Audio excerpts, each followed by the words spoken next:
Kwamu no Kanu.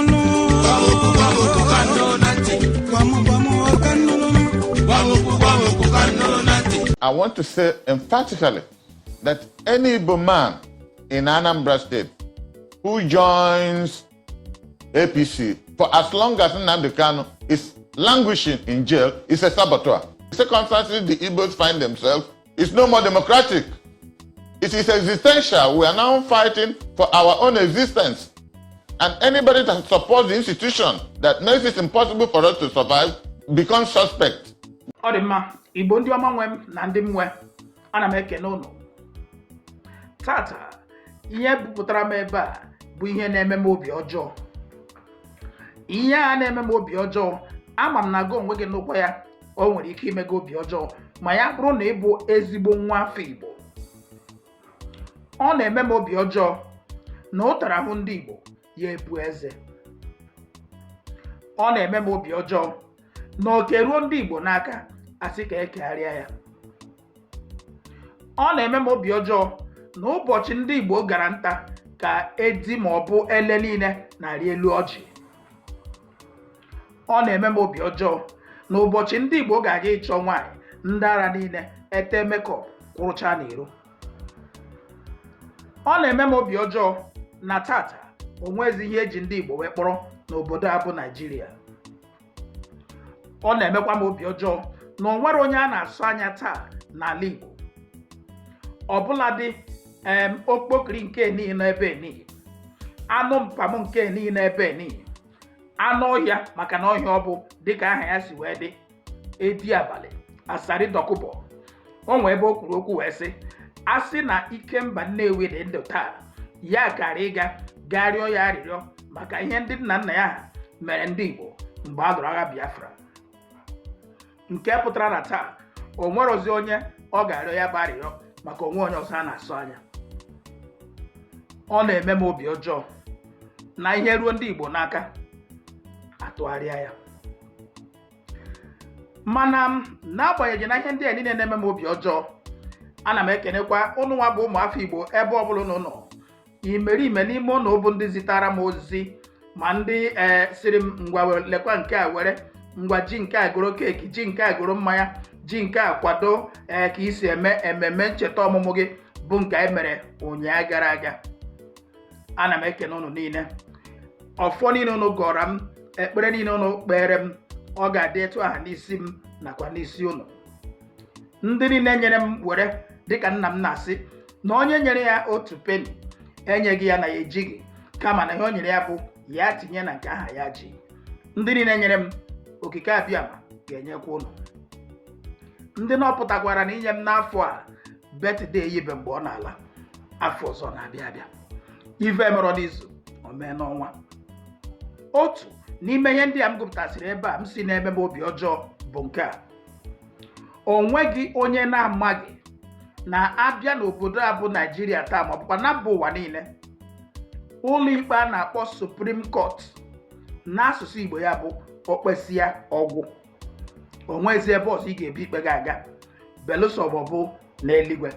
Ikekwe ya bụrụkwa ndị nọ na Naịjirịa ga-eburuzi na ya gawa na mba ụlọ ikpe mba ụwa. Mana tata n'obodo a bụ Naịjirịa, ihe na-emebeghị mbụ fụrụ Igbo wee mee. O nwebeghị ebe a nọrọ n'obodo a bụ Naịjirịa na eburula ikpe ruo na Supreme Court. Supreme Court eji ọnụ ha kpebie kwupụta na ihe niile High Court kwuru bụ eziokwu, na ihe niile eboro gọọmenti bụ ihe mere eme, na ihe niile asị emere onye ndu Nnamdi Kanu bụ ihe emere ya, na ihe niile ahụ emere ya abụrụkwa n'ezigbo ihe. Mana kwụsịa ihe a niile, sikwa buru ha ikpe laghachi na Appeal Court. O mebeghị mbụ. Ihe ọkwa history ekeretala ya maka ndị Igbo. Na eburu ikpe ruo na Supreme Court. Supreme Court bụ okpesi ọgwụ ekperozi ya, ha sikwa buru ya laghachi ya azụ. Afụrụ mbụ bụ onye agụrụri ji ya. Mana dịka m na-aga n'ihu na-agba gwa m okwu nke ụbọchị taa na Ogene TV m, o nwere otu nọrọ wee jụọkwa ajụjụ ole ma ole ma kwuokwa okwu ole ma ole. Okwu ndị ahụ ha kwuru mụ onwe mbụ mmadụ ejighị eduka uche m wee leba ya anya. Maka ọ bụrụ na mmadụ ejighị eduka uche ya wee tụlee ụfọdụ ihe, o nwere ike gaa nụrụ na mmiri ncha baa gị n'anya. Ihe a na-asị ndo, o nwere ka ị ga-esisi mmadụ ndo, ọkamma na esero ya ndo. Na ị mere mmadụ ihe si ya ewo ndo biko, ama na o ruru gị n'obi. Ị mere mmadụ ihe si ya ndonụ, a na-ekwu akwasịrị m ya ndo. Isi onye aha sorry when you are not truly sorry. Tata, ajụjụ a ndị a jụrụ, aga m ajụ ya ụnụ taa. Okwu a ndị a kwuru, aga m eme ka ụnụ nụrụ ya taa. Mana ka m kenekwa Chineke dịka m na-agwa ụnụ na eze fọgodi otu a ga na-ata atụ. Ka m kelee Chineke n'isi otu nwa amadi nọ n'ala Igbo taa, ewezụga Nnamdi Kanu. Ikekwe Nnamdi Kanu bupụ ya eburu. Onye m na-ekwu maka ya bụ onye Chief Dan Olasi. Ihe agwụla otu nwa amadi anyị ma na-ewepụta ọnụ welite olu taa kwuo okwu dịka ekwesịrị isi wee kwuo ya. Ọ na-ekwu ya na-eleghị mmadụ anya n'ihu, na-eleghị anya n'azụ. Ọ na-ekwu ya na ihe a na-ekwu bụ ihe ziri ezi, na onye kwuo ya isi ya agaghị adapụ. Tata, ndị otu ụmụ nwanyị nọ na IPOB na mba Amerịka, ha na ndị Rising Sun Foundation, o nwere ajụjụ ndị dị oke mkpa ha jụrụ. O nwere okwu ndị dị oke mkpa ha ekwu anyị bụ Igbo kwesịrị ịtụle ma lebakwa ya anya. Na mmalite, ha kwuru okwu banyere ihe ngosi m gosipụtara n'izuụka ole gara aga, ebe nwa amadi ya bụ Chinasa Nworu kwuru okwu ihe banyere ụmụ nwanyị nọ na IPOB. O nweghị aha na ọkpọghị ha n'ụbọchị ahụ. Ihe nji gosipụta ya bụ ka ha nwa fụ ya, maka gịnị onye bụrụ na-adụ. Tata, ajụjụ ha na-agara ma Chinasa Nworu ma ndị DOS. Ụnụ mana asị ofu osisi anaghị egwu mmadụ n'anya ugboro na-abụọ.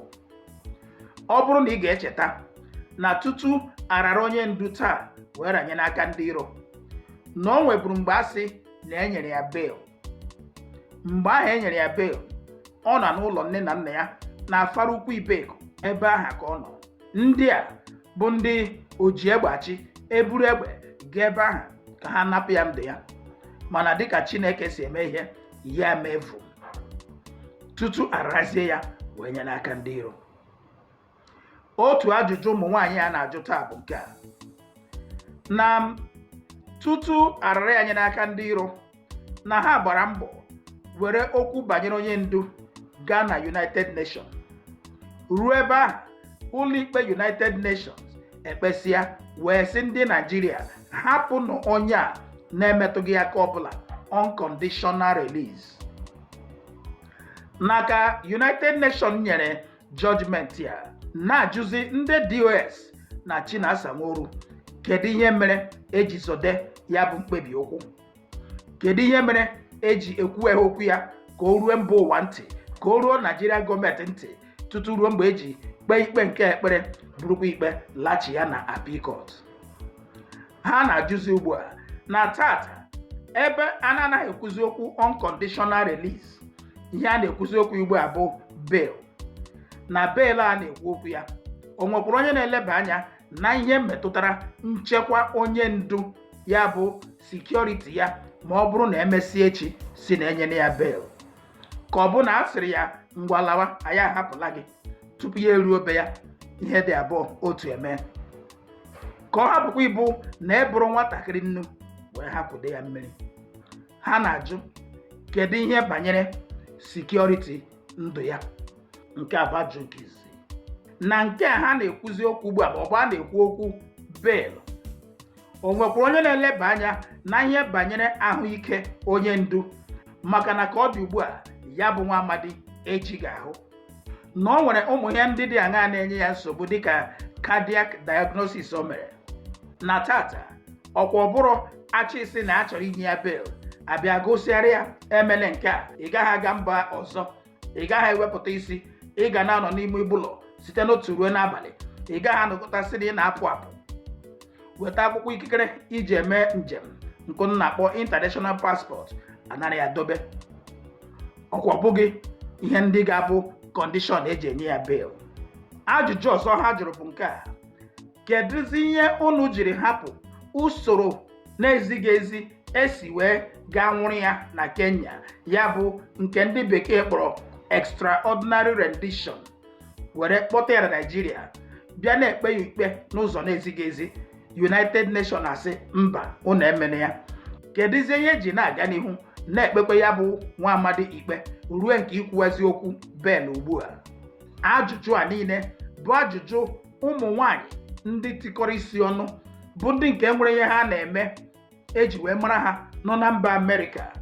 Ihe a bụ ajụjụ ndị ha na-ajụ ma Chinasa Nworu ma ndị DOS. Ka ha na-ajụ ajụjụ a, ka imerime ụmụafọ Igbo nwekwara ike isogbu a na-ajụ ya bụ ajụjụ. Mụ nwa n'ebe a afụgo na ajụjụ ndị a ha jụrụ dị oke mkpa, ya bụ esokwa na-ajụ ya bụ ajụjụ. Mụ onwe m n'ebe a ugbu a na-ajụzi ajụjụ nke a: kedu ihe o ji bụrụ na abịa n'obodo a bụ Naijiria taa, ndị bandit ụbọchị niile ihe a ga-anụ bụ na ha ekuole mmadụ ole dị etu a, ha ekurule mmadụ ole dị etu a, ha ekurula ụmụ akwụkwọ ole dị etu a, ha ekurula ụmụ akwụkwọ ole dị etu a, n'agbanyeghị na ebe ekuruge ndị a bụ na mba ndị ugwu? Mana ajụjụ m na-ajụ bụ gịnị? Ndị a ga-aga n'ụlọ akwụkwọ ga-ekuru mmadụ karịrị 280. Kedu ụgbọala ole ha ji ga-ekuru ndị a? Kedu ụzọ ha si ga-ekuru ndị a? Ụzọ ndị a gbara ọnụkwa n'obodo a bụ Naijiria? Ọ bụrụ na ọ nọ n'obodo a bụ Naijiria, checkpoint ọnụkwa ya, ndị sekuriti ọnụkwa ya.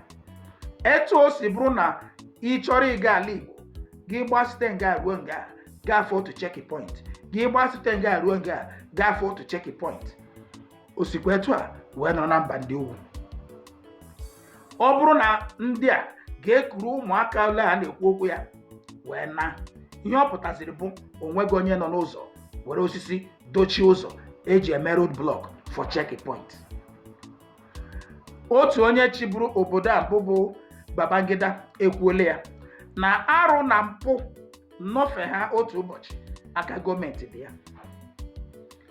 Ọ bụrụ na ndị bandit a ga-ekuru ụmụaka ndị a bịa na-edimandị for ransom, ka ha na-edimandị ya, otu onye apụta, mmadụ dịka Sheikh Gumi apụtasị na ya nwa ga-enegotiate, na ya nwa ga-emediate, na ya nwa ga-ekwuchite ọnụ ndị bandit. Ya ekwucha ya, onweghị ihe a ga-eme ya. Obodo nwere gọọmenti, onweghị onye ga-ajụ sị ọ bụ na gọọmenti sị na amaghị ebe ndị a nọ, mana ọ nwere onye na-aga enegotiate, ọ bụ na enweghị ike isi n'aka onye a were chọpụta ebe ha nọ? Onye a na-aga enegotiate between ha nwa na gọọmenti, ihe ọ pụtara bụ ọ na-ahụnụ ha anya, nụrụ ihe ha kwuru sị ha chọrọ, bịa gwakwa gọọmenti, gakwanụziekwa ha nke gọọmenti kwuru. Onye ọzọ nọkwa na mba ndị ugwu na-ekwu okwu metụtara ndị a bụ El-Rufai sị na gọọmenti anaghị ewere ndị a iwe, na ihe ha na-eme bụ biznes, na ndị a na-ewere iwe bụ ndị na-achọ inwere onwe ha, nke ọ kpọrọ ndị secessionist. Ọkwụ na anọ ya na gọọmenti anaghị ewere ndị bandit iwe, na ha mega biznes. Kidnapping and abduction abụrụziele biznes na Nigeria. Onwe bụ onye dịkịlara ndị a terrorist, n'agbanyeghị ụdị ngwa agha ha na-eji akpa mkpamkpa. Ndị a esitela na demand ha na-eme nọ na bilion nke ikpeazụ ugbu a. Ihe ha na-edimandzi bụ gịnị? 40 trillion 40 trillion ka ha na-edimandị. Gumi si ka ya negotiate, ya bụ ka ekwewe ahịa ọnụ, akwụzie ya bụ ụgwọ. Ọ bụ na Sheikh Gumi agaghị enweta oke nke ruru ya? Ọ bụ na onwe kọmishọn? Ọ bụ na onwe percentage n'obodo nwere gọọmenti? Ekelere m nwanne anyị nwoke, nna anyị ukwu bụ Chief Dan Olasi. Ka ọ dị ugbu a, ka m gosi unu otu okwu na nso nso a, ka o si kwuo ya bụ okwu gbawa leleghị mmadụ anya n'ihu, ka o si gwa ndị Igbo ihe ha kwesịrị ịnụ. Gị bụrụ na ị bụ nwa afọ Igbo, tụọ ntị n'ala gee nna anyị kwa ntị n'olu ka ị nụrụ ma mgbe o si malite ya bụ okwu nakwa etu o si wee mechie ya. Otu ihe nyere m ọṅụ na-enye m obi ụtọ bụ ka o si wee mechie okwu ya. Ọ bụrụ na emeghị gbalụ ihe a ga-eme. Kirie na ya bụ ihe. I've had an emergency meeting message that he wanted to see me, so I had to rearrange all the protocols I had for the weekend, and then I was lucky to have a flight on Sunday. So yesterday I went, but rather unfortunately, I was there with his father-in-law and one of the attorneys. For one reason or the other, I didn't see him. And we waited till about 4 o'clock. The father-in-law saw him. He continued asking where is his uncle. He wants to see me, But let that be as it is. I didn't see him, but at least the messages he wanted to discuss with me were sent across to his father-in-law. But I decided that I'll come back next week so that he can see me. I didn't know what happened because we were 3 on the list. And by the judgment of Mrs. Yanko, of which of the courts, 3 people are supposed to see him and that they must see him. So, and nobody told me any reason why I could not see him yesterday, And he continued telling them from inside that his uncle was waiting, that he wanted to see me, but I couldn't see him. But be that as it may, the father-in-law passed on the message because he wanted to discuss where we stopped the last time, how far the messages he asked me to pass on to our people, especially the sit-at-home on Monday, what is going on, the level of violence, what do we do? And it is painful that a boy who is in that, languishing in such an environment, is thinking about the well-being of his people. I became very emotional about it, I don't think our people understand what that young man is passing through. Very brilliant. And when I use the word brilliant, I use it in all its forms. Very brilliant, well-spoken young man. And what is his crime? His crime that he's asking of justice, fairness, equity for his people. And like I normally say, there will be no peace without justice anywhere in the world. You need to have a recognition. You can see all the things being written in the papers. Is Nnamdi Kanu responsible for what is happening bandits? Is he responsible for Boko Haram? Is he responsible for herdsmen? The whole country is blood down now. Igbos are not capable of a revolution because those who build don't destroy. Your people have done so much in this country that they can't. But any day we see crisis, bloodletting, violence in the north, let us know that that's the beginning of the end of Nigeria and that we should watch it. Dr. Junaidu Mohammed reminded me this a few months before he died. He said, this is what is happening in the north. And everybody appears to be nonchalant about it. People are now being killed. About 2 years ago, I said we're approaching the level of Afghanistan. So every news now is 200 killed, 100 killed, kidnapped. This is the normal news in Nigeria. And tell me how a president will go from India to Dubai to New York, asking people to come and invest where? You would have expected that this president would have sat down, looked at the Nigerian problem. What is the IPOB problem? What is it that they are demanding? There's nothing dialogue cannot sort out. And Buhari dumped this boy for the past how many years in cell? That is the legacy of Buhari. No discussion, military this. They are killing everybody everywhere in this country now. Is that the peace? Is that the environment where investors will bring in their money? So I find it difficult really to know where we're going because I don't know where we're coming from at this point in time. And the problem in this country today is insecurity. Have you determined how you want to follow it? This is why I'm making effort. There are things I discuss with Kanu I cannot make public because I've been running around the whole of the Southeast. Every Monday I'm in one state or the other to know how far, the implementation of, to stop stay at home. And it's catching up. A lot of banks, in Enugu, for instance, banks have opened up. A lot of shops open up. We use a lot of methods to get to people. But he's worried that his agitation for fairness for his people does not involve our people killing ourselves. And I think that is the most worrisome part of what he's passing through. I'm trying as much as possible to reach my former friend, the governor of Imo State. And I pray God that in the next 1-2 weeks I'll be able to reach him. I'll try and reach David Umahi.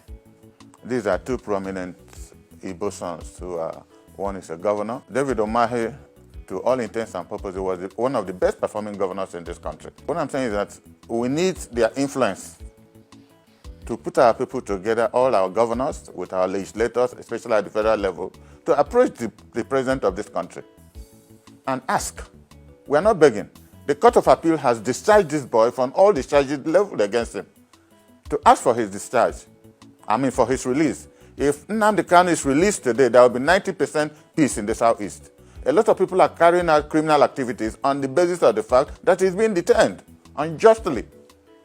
If you hear that he's released today, that part of the country would have had some level of peace. And then we can attach our attention to Boko Haram and bandits and herdsmen and what have you. So, but if you don't have a government that is sitting down to have a proper analysis of what the problems are, then it is difficult to know what to do. But I'm interested in what happens in the Southeast now. I must reach the Imo governor, reach Omahi, to organize the other governors with our legislators, especially our senators, to approach the president to get this young man released. That he said he wants justice and fairness for his people. Is it a crime? You may not like his methodology, but what he's asking is not a crime. There are hundreds of people in detention in DSS, and more than half of them are Igbos. I got this information yesterday. A lot of people are languishing, dying in that place. What kind of democracy are we running? That people between Benue and Plateau states, and they were not declared terrorists. For instance, look at the government of Buhari. Look at the appointments he made. And it's happening in this government. 90% of everything that concerns finance in this country goes to Southwest. People are complaining everywhere, not just now in the East, the whole of the North. The Fulani areas are complaining that you don't make government to be a private business. You don't know what problems that will develop even further. As we're discussing what is going on, people deliberately create more problems. How can one zone have Minister of Finance, Internal Revenue, Central Bank Governor, Post Authority, every component in where the major resources of the country comes out from, one section of the country takes it over. And you think others will go to sleep? There's a limit to which the sleeping dog will lie. So these are problems we inflict on ourselves instead of being fair and just to every section of this country so that there will be peace. They don't want to do it. Why? So what I'm saying is that the problem in the Southeast did not exacerbate before now, because now criminals have taken over. Kidnapping is good business. They catch you 1 or 2, 3 millions will part from your family purse. So if they are lucky, they escape, they eat the money. And it's going around the whole country. In the whole the Southeast zone. So that's why I mentioned that I'll try to reach my friend, because Imo appears to be the most affected. Already the Southeast is occupied militarily. And that is what the state of emergency will do. Nearly 10% of the Nigerian armed forces and policemen are in the Southeast. Every inch of the ground is occupied.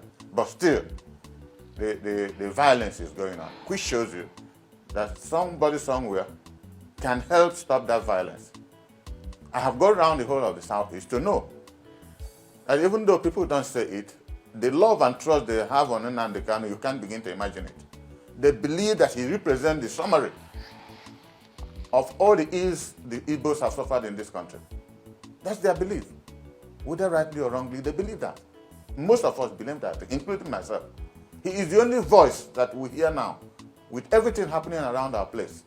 And if we have good leadership that is honest to itself, so it is even easier for a government that is interested in security to release him, make it as a test case. Releasing Nnamdi Kanu based on the legal framework and see what will happen in 1, 2, 3 months. If it doesn't work, then we start talking of this kind of emergency we're suggesting. We have a promise that if that young man comes out, you won't believe the different meetings people are holding, unauthorized meetings, the whole of Southeast. Nobody tells them anything. They just, Nnamdi said this. Nnamdi said we do this. This person said we do this. On top of it, we have the problem with the guy in Finland, complicating he's doing what he's saying based on the fact that Nnamdi Kanu is being held. So you see that most of the atrocities being carried out are based on the fact that this young man is being detained. So why don't government, try one step. Use this avenue, get him out. You have a legal basis of getting him out. Watch him and see whether it improves security in the Southeast. If it does improve security in the Southeast, why can't we as Christians and good Muslims dialogue? And I said the president has a supreme opportunity. He's a devout Muslim and his wife is a devout Christian. And I believe they read the 2 holy books. Nothing can happen without peace, forgiveness. If we can talk and get problem underway in the Southeast, we can sit down. Boko Haram, they are not, they didn't fall from heaven. They are human beings. Hopefully, most of them are Nigerians. I believe in dialogue. No matter how bad the situation is, I believe in dialogue. Even with the bandits, even if it's economic, it could be discussed. So government should be able to sit down. How do we accommodate these people? How do we make them feel part of the resources God has given them in their land? Just like when Ken Sarogu and his people were protesting in the South, and they killed him. Somehow it does appear officially that things are quieting down. But that is not peace. Peace is the one that has honesty and justice attached to it. And I would pray this president to sit down and look at how do we engage. Because the country is at the precipice. About 25 years ago, you can move from Enugu to Sokoto or to any part of this country, and nobody will stop you on the highway. Try it now, you end up in a morgue somewhere. You can't try it. And every day we see the security situation in the country, going down, and it does appear nobody's interested. It is painful to me as an officer of the Biafran army. When I see Nigerian soldiers in uniform, you don't know how much appreciation I have for them, because I know what it means, that their life is on the line. They are being killed, like we said, and nobody supports that kind of thing. Who kills them? Is it impossible to find out who is doing this? How are they doing it? Are they living? Just like Imo governor was saying when he visited the place, something happened. Are these people not part of the community? Is there a conspiracy from outside Igbo land to make sure we don't move forward, that our people should be killed, so that people are encouraged to go and kill security forces? Does the security man you killed, would it make it easier to release Nnamdi Kanu? You see, there are localized problems being engineered by factors we cannot explain immediately. This is why I would expect that if our 5 governors can sit down and tell themselves the truth and organize some serious-minded legislators at the federal level, especially with the Deputy Speaker of the Federal House, will help people. They can sit down this president and talk to him. Let it be the beginning of something. Release this young man. There's nothing Nnamdi Kanu has done that is unknown to law. On Sunday, the Ohaneze, or whatever is left of it, led by Iwanyanwu, they had an Igbo there. So I heard, it was the Sunday I came to Abuja, and I heard he spoke extensively on the insecurity, talked also the release of Nnamdi Kanu. But this is not the time of spoken words now. It has to be action, and that is why I said, having discussed with Nnamdi Kanu and knowing where he's coming from, and looking at the peculiarities of our zone, I don't think anything else can bring peace in that zone if that boy is not released.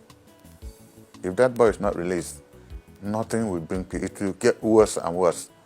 And that is why the Imo governor I used to know, we used to be quite close friends. He's a very patriotic Nigerian of Igbo descent. And I don't know what's his problem. I've met him once at a funeral since he became governor, and we never met again. David Omahi were quite close, very active, very, he gave honor to good governance. So somebody we all admire. Both of them can organize the other governors to lead a delegation to get this boy out. Because I give a warning. If anything happens to that boy in detention, present and next generation of Igbos will not have mercy on all of us collectively, because there will be serious problem. Did I commit any crime? Did I commit any crime? The answer is no. I committed no crime. I am fighting for the freedom of my people as contained in the Constitution of Nigeria. I did no wrong. That was why after 2 years they could not prove any case. Even till now, we are still in court. They cannot prove any case. Chetana na magwono na akwa ọkụkọ tiwa aki ihere emegbuo nkume. Ọ bụrụ na ụmụ nwoke ga-anọrọ taa, onwego onye na-ekwu okwu, onwego otu chọrọ ime ka a mara na ma ụzọ esi jide onye ndu, ma ikpe a na-ekpe ya, ma mmeso a na-emeso ya abụghị ezigbo ihe. Ọ bụrụzi ụmụ nwanyị nọ na IPOB nke mba America nakwa ndị Rising Sun Foundation bụ ndị ga-abịakwu eziokwu taa na-ajụ ajụjụ ekwesịrị ịjụ ajụ. Ụmụ nwanyị bụ ndị na-ekwu okwu na-ajụ ya bụ ajụjụ. Ụmụ nwanyị ibe m, ọ ga-adịrị unu mma. Ajụjụ ndị unu jụrụ a na-atụ anya ọsịsa ya. Ọ bụrụ na tata bụ izi ikiri ọnọkọ a, biko gbaa mbọ metụrụ m aka ebe ahụ edere subscribe. Gị metụ ya aka gaa subscribe na channel a. Gị subscribe gaa gba mbọ tụsara m ozi a. Gị tụsaa ya ụmụafọ Igbo ndị ọzọ nwekwa n'ike fụ ya, nụrụkwa ihe ekwu wee mara nke ha ga-eji wee kpọrọ ihe. The truth is that Nigeria is dead. We are only pretending about it. Na nketa atala m ụkwa jeze onye mara asụ ya sụọ n'ikwe onye na-amaghị asụ ya sụọ n'ala ụnụ anụghị ya na Naịjirịa na nwanne anyị nwoke emego ka ụwa niile nụ ya na Naịjirịa agwọtọọla n'obodo a na ọnwụọna na ihe niile anyị na-eme ugbu a bụzi gịnị pretend onye kasịkwa na ebe ọ nọ na-eti otu Naịjirịa na ọ ebe karịa mma nọsie n'ike nwaanyị oturu ukwu ga-ama ihe o mụrụ onwe ya mgbe ọsọ soro ana m asị unu ka emesịa nụ